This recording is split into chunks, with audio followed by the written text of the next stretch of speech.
Hey. Okay, so we all feel conflicted that kids absolutely love the song Can't Feel My Face and that turning Japanese isn't actually about wanking. But what about some subversive secrets that you might not know about? Let's start with a song that you'll either hate or love, Gangnam Style. Gangnam Style by Psy is not only the 7th most viewed video on YouTube, it's also a comment on the classist elitist district in Seoul, South Korea called Gangnam. This song was aimed to apparently highlight the rate of debt in the citizens of Gangnam, juxtaposed against the desperation to live there, with lines that translate to something like, a classy woman who knows how to enjoy the freedom of a cup of coffee, because coffee is actually 3 times more expensive in Gangnam than a bowl of ramen. Finally, the K-pop sensation generated a cool 8 million off of YouTube hits alone, meaning he made about 4 million after YouTube got their cut. Parasite, eat your heart out.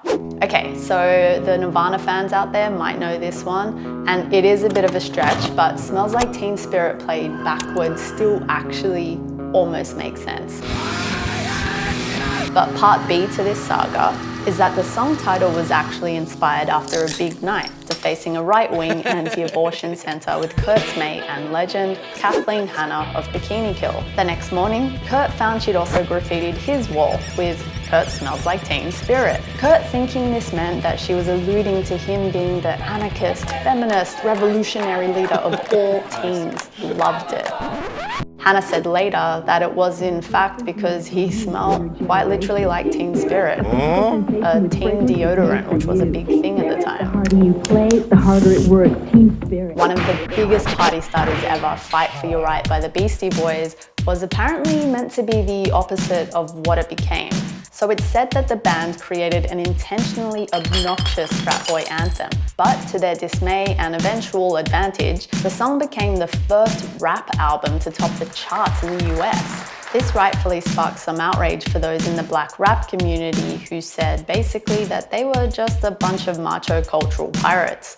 And the Beastie Boys agreed, eventually disowning the song. Instead, they started speaking more about violence against women, against the anti-Muslim rhetoric happening in America, against neo-Nazis and homophobia, even apologizing to the gay and lesbian community for their past lyrics. Our racism that comes from the United States towards Muslim people and towards Arabic people, and that's something that has to stop. Rest in peace, York. Okay, so now to give some love to the ballads. Okay, so I don't even know where to begin with this one, but Iraqi dictator Saddam Hussein actually selected that song for his political campaign, which goes down in history as one of the most bewildering song choices of all time. But speaking of history, we often go back to the legendary Whitney Houston for this song. Dolly Parton actually wrote it, and not as a love song, but actually as a peace offering to the country band leader and collaborator Portner Wagner. Okay, so essentially, Dolly quit her job working with her mentor by deciding to go on her own way. Heard in lyrics like, goodbye, please don't cry, because we both know that I'm not what you need. I'm getting emotional just saying that. It was a platonic relationship, but Wagner was deeply hurt before eventually saying that it was a wonderful move for her. Needless to say, the song spoke to many and was redone by so many artists and featured in so many films. Even Elvis was going to record it at some point, a dream come true for Parton, until he demanded half of the publishing royalties. So she refused the deal, which was a big thing at the time. F yeah.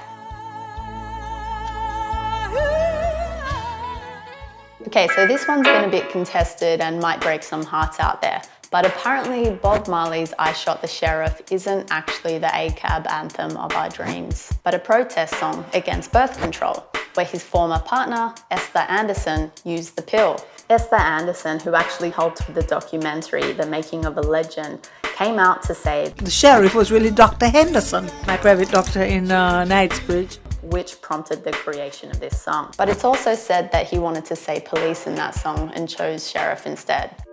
Of course, songs often have multiple meanings and we'll never really know the truth, but there are some weird secrets for now, some of them particularly bewildering.